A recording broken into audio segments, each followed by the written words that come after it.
নমস্কার। দেখুন, একটি অঙ্ক আছে। এক বিক্রেতা বিক্রয় মূল্যের উপর 10% কমিশন দিয়ে দ্রব্যটি বিক্রি করেন।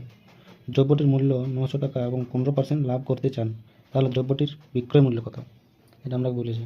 তাহলে প্রথম করতে হবে, দ্রব্যটির মূল্য আছে তোমার 900 টাকা।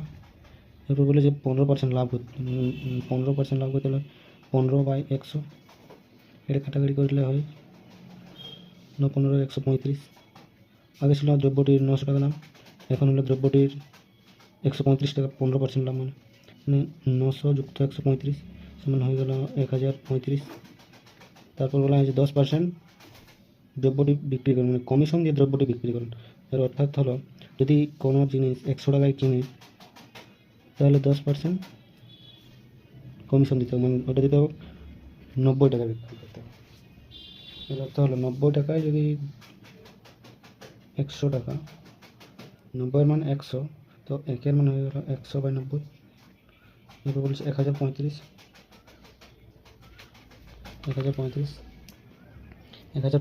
মান হয়ে গেল 100/90 ইন্টু 1035।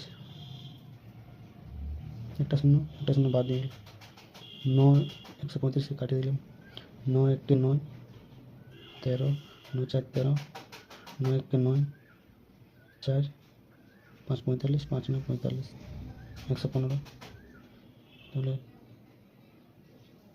10 আর 115 গুণ করলে 1150। এটা হলো আমাদের অ্যান্সার, 1150।